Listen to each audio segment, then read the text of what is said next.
दुर्गमासुर! दुर्गमासुर! भेरू की भांति अपने युद्ध से पलायन कर रहे हो तुम?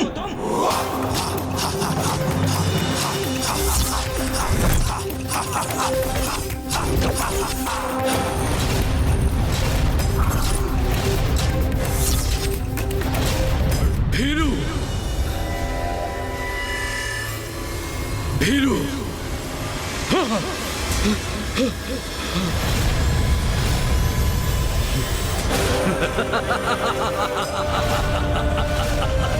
भीरू,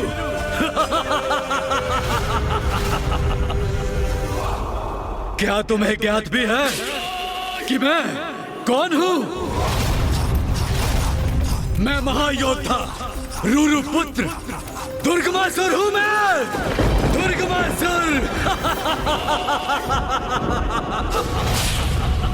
तुम्हारा परिचय ज्ञात है हमें, और ये भी ज्ञात है कि तुम यहाँ अपने पिता के वध का प्रतिशोध लेने आए हो। किंतु ये सब व्यर्थ है दुर्गमासुर, क्योंकि बुरे का अंत तो बुरा ही होता है। इसे हमारी चेतावनी समझो और अपनी शेष सेना सहित लौट जाओ यहाँ से।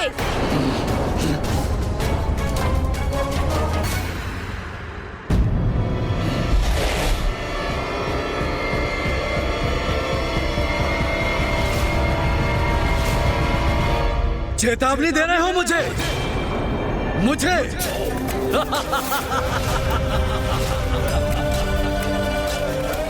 यदि मैं तुम्हारी चेतावनी पर ध्यान न दूं तो?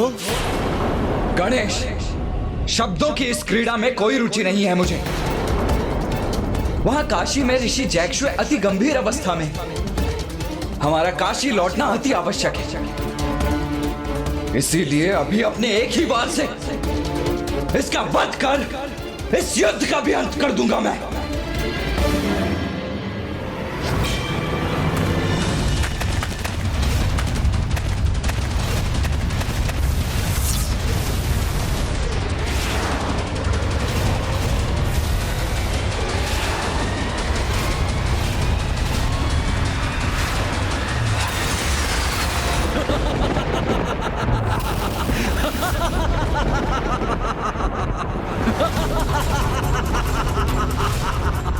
मेरा घातक प्रहार भी इस पर अप्रभावी कैसे?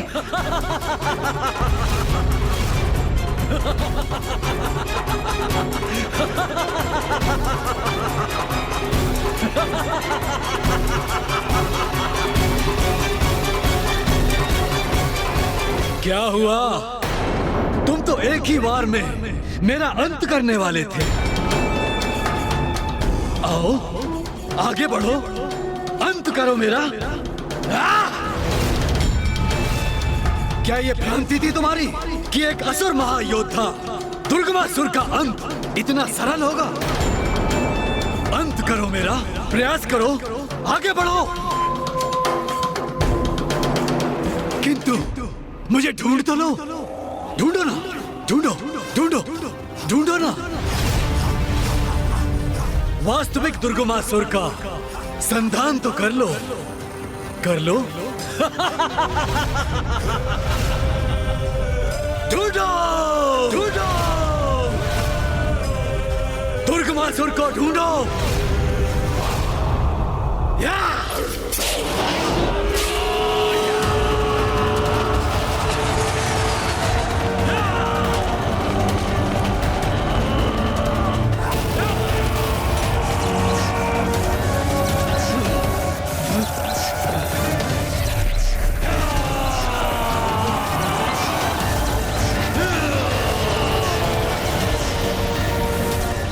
ये सभी असुर अचानक दुर्गमासुर में कैसे परिवर्तित हो गए? ये कैसा ब्रह्मजाल उत्पन्न किया इस दुष्ट दुर्गमासुर ने?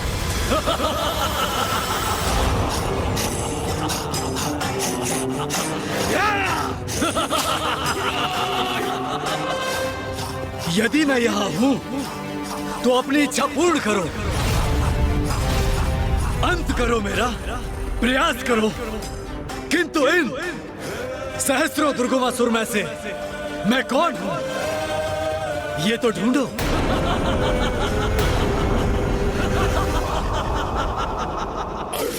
कदाचित मैं यहाँ हूँ और कदाचित मैं यहाँ नहीं भी हूँ।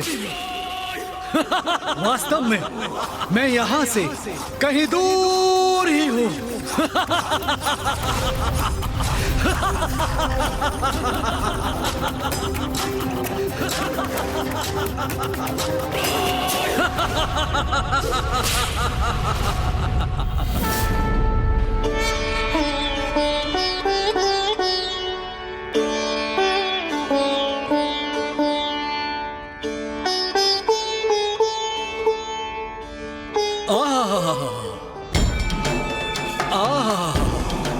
कौन हो तुम और यहाँ क्यों आए हो?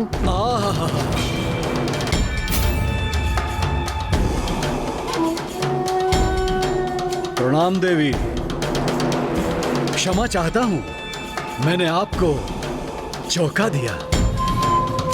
मैं दुर्गमासुर हूँ। एक असुर यहाँ ब्रह्मलोक में? नाना देवी, चिंता मत कीजिए, मैं यहाँ ब्रह्मलोक में कोई उपद्रव मचाने नहीं आया। मैं तो अपने आराध्य का, अपने ब्रह्मदेव का बहुत बड़ा भक्त हूँ। उनका तप किया है मैंने और मेरे तप से प्रसन्न होकर ब्रह्मदेव ने मुझे वरदान भी दिया है। बहुत समय से अपने आराध्य के दर्शन के लिए मन व्याकुल था, इसलिए इसी आशय से मैं यहाँ आ रहा था, किंतु मार्ग में आपकी वीणा का दिव्य संगीत मेरे कानों में क्या पड़ा। सत्य कहूं देवी, तो मेरा मन मंत्र मुग्ध हो गया। किंतु देवी, ब्रह्मदेव दिखाई नहीं दे रहे हैं, उनका स्थान भी रिक्त है। यदि यहाँ नहीं है तो कहाँ है मेरे ब्रह्मदेव? स्वामी इस समय काशी में है वत्स।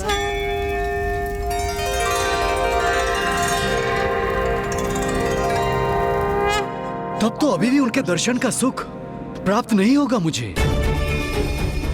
मैं तो उनसे आशीर्वाद प्राप्त करने आया था।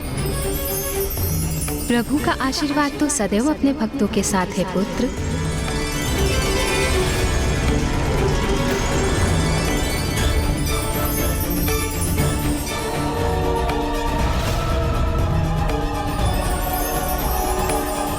इसकी दृष्टि बार बार वेद पर क्यों टिक रही है?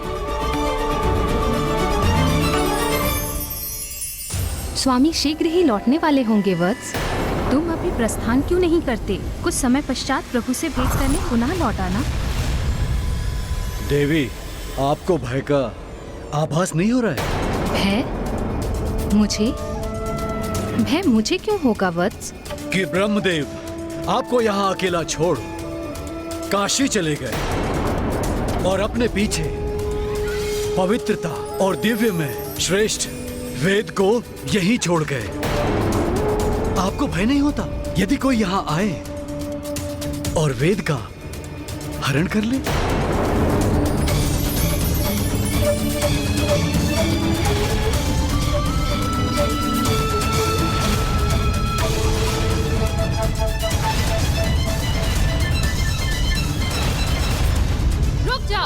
ये तुम क्या कर रहे हो?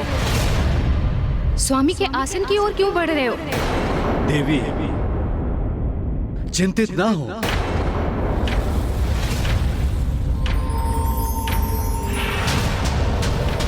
सावधान दुर्गमासुर, अपनी मर्यादा की परिधि में रहो। पीछे हटो, अभी इसी क्षण।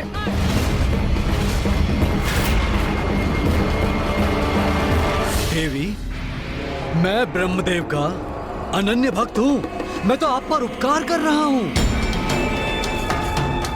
इन पावन वेद को मैं अपने साथ ले जाऊंगा और स्वयं इनकी रक्षा करूंगा।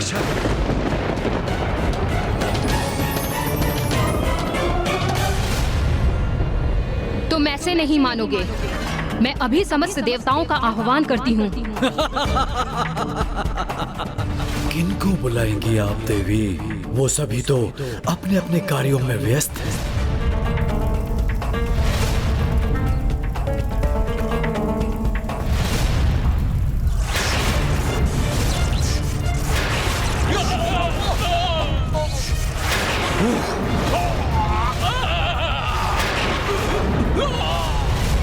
किंतु आप चिंता ना करें देवी, मैं हूं ना आपके सहयोग के लिए।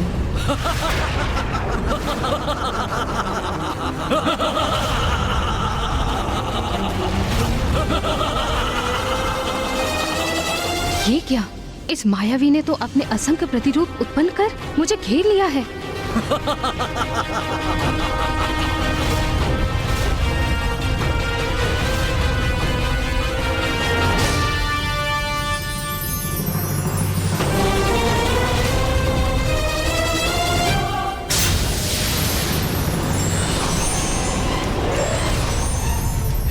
अब मैं ही वेद का स्वामी हूँ और ब्रह्मदेव कहलाने का अधिकारी भी मैं ही हूँ।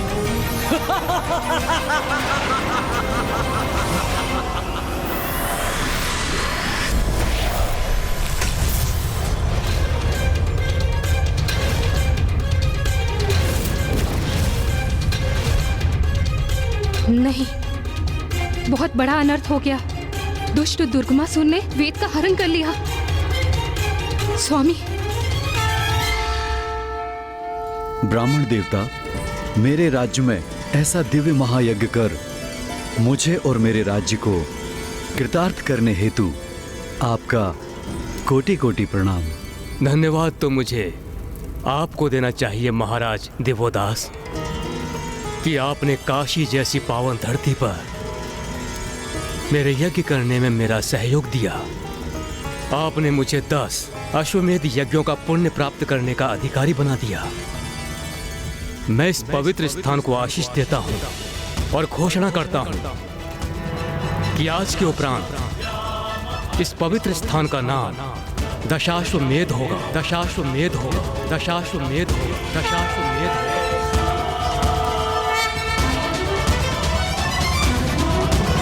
स्वामी, अनर्थ हो गया स्वामी। स्वामी, अनर्थ हो गया स्वामी।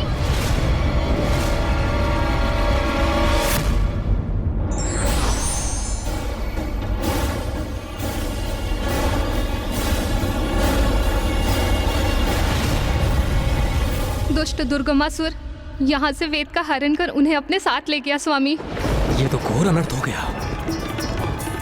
देवी देवताओं और धर्म की शक्तियां, वेद लुप्त हो गए तो यज्ञ नहीं होंगे।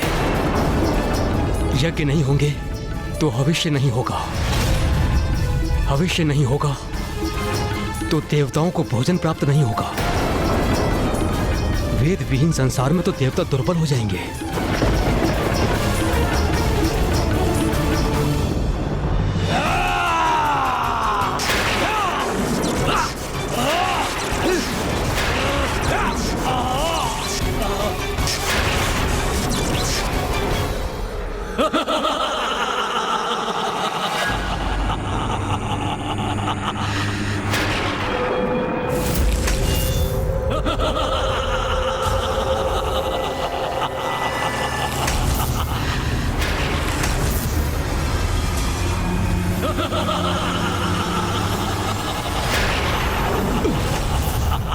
क्या हुआ इंद्रदेव?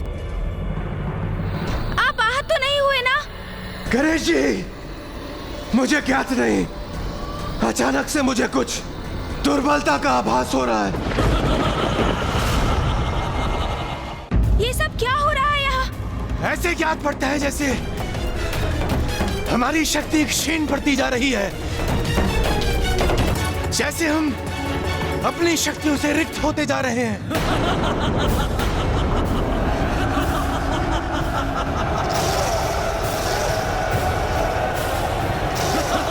ये दुष्ट असुर तो स्थिर पड़े देवताओं की ओर बढ़ रहे हैं। इन्हें रोकना होगा मुझे। भैया, देवगण तो अत्यंत दुर्बल प्रतीत हो रहे हैं। वो अपनी इस अस्वस्थता की स्थिति में युद्ध करने में सक्षम नहीं। हमें देवताओं को मंदार पर्वत ले जाना होगा।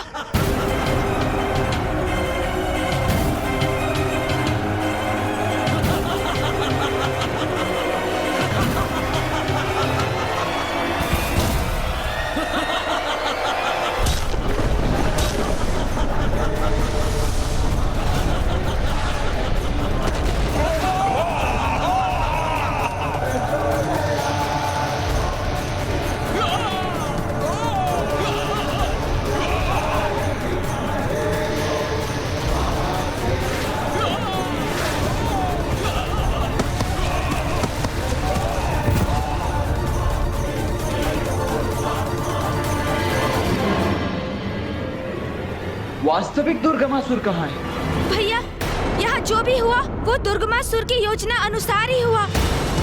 वो हमें यहाँ उलझा कर रखना चाहता था, इसलिए उसने इन सभी असुरों को अपना रूप दिया था, जिससे हम उसे ढूंढने और उसका वध करने हेतु इन सभी से युद्ध करते रहे।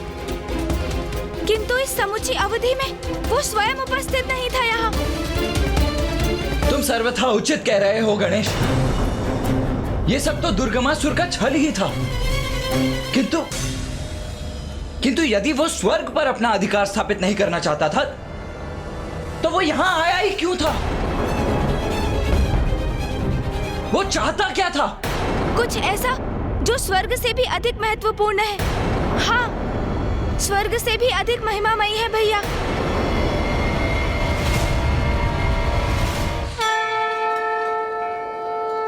मामा जी, ये देवताओं को हुआ क्या है?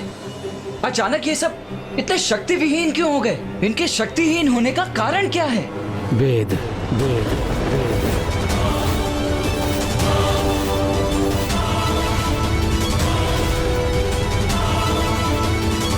जब मैं काशी में अपने महायज्ञ में व्यस्त था तो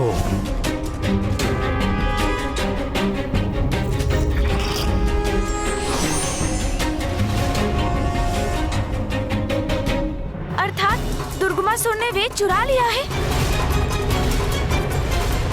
देवताओं की अशक्त पड़ जाने का यही कारण है, क्योंकि धर्म और देवताओं की शक्ति के आधार तो वेद ही है।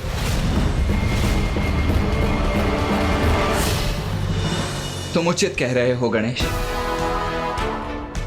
वास्तव में दुर्गमासुर तो स्वर्ग में कभी था ही नहीं। वो हमें युद्ध में उलझाकर स्वयं ब्रह्मलोक चला गया। हाँ भैया, बहुत धूर्त और कपटी असुर है ये दुर्गमासुर। भैया, हमें उसे शीघ्र ढूंढकर वेद को उनके उचित स्थान पर लौटाना होगा और उस दुष्ट दुर्गमासुर का अंत करना होगा। पुत्र गणेश, पुत्र कार्तिकेय, दुर्गमासुर का अंत इतना सहज नहीं। सहज नहीं है उसका अंत? किंतु क्यों फूफा जी?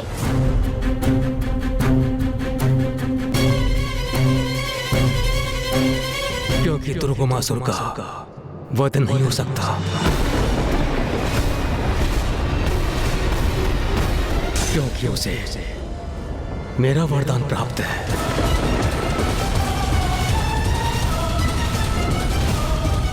दुर्गमासुर मेरा परम भक्त है।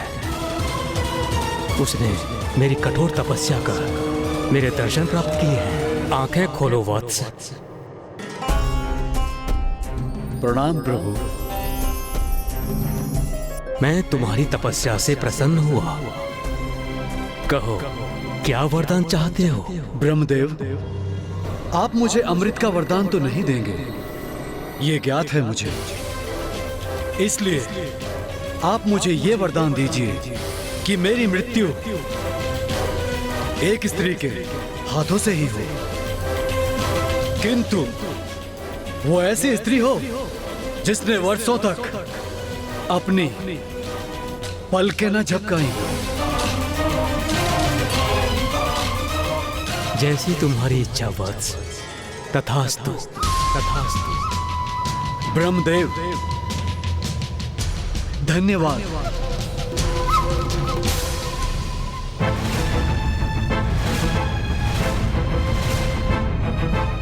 ये कैसा वरदान मांग लिया दुर्गमासुर ने? एक ऐसी स्त्री जिसने कभी अपनी पलकें तक ना झपकाई हो। किंतु ये संभव कैसे है? एक ऐसी स्त्री जो अपनी पलकें ना झपकाए, ऐसी स्त्री की कल्पना और अस्तित्व तो असंभव है। ऐसी एक स्त्री है।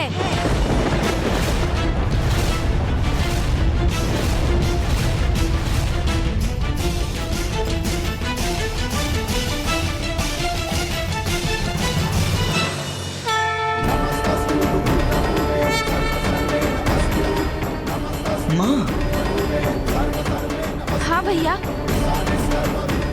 माँ ही दुर्गमासुर का वध कर सकती है। किंतु क्या गणेश? किंतु भैया, माँ के हाथों दुष्ट दुर्गमासुर का वध तब तक संभव नहीं जब तक माँ और पिताश्री की भेंट ना हो जाए। माँ आज भी अपलक पीड़ा युक्त पिताश्री के काशी लौटने की प्रतीक्षा में है। भैया, हमारे लिए भी ये एक कड़ी परीक्षा का समय है, क्योंकि अब हमें केवल ऋषि जैगिश्वे की मुक्ति का ही नहीं वरन माँ और पिताश्री के शीघ्र मिलन के लिए प्रयास तीव्र करना होगा। तभी माँ की पीड़ा भी दूर होगी और इस पीड़ा के अंत से ही सृष्टि पर छाई दुर्गमासुर नामक संकट का भी अंत संभव हो पाएगा। भैया, ज्ञात नहीं इस अंतराल दुष्ट दुर्गमासुर की अगली योजना क्या हो, इसलिए अब शीघ्र अति शीघ्र माँ और पिताश्री का मिलन अति आवश्यक हो गया है। भैया, अवसर मिलने पर भी जो उसका उचित लाभ नहीं उठा पाते और स्वयं का ही अहित कर बैठते हैं, महामूर्ख कहलाते हैं।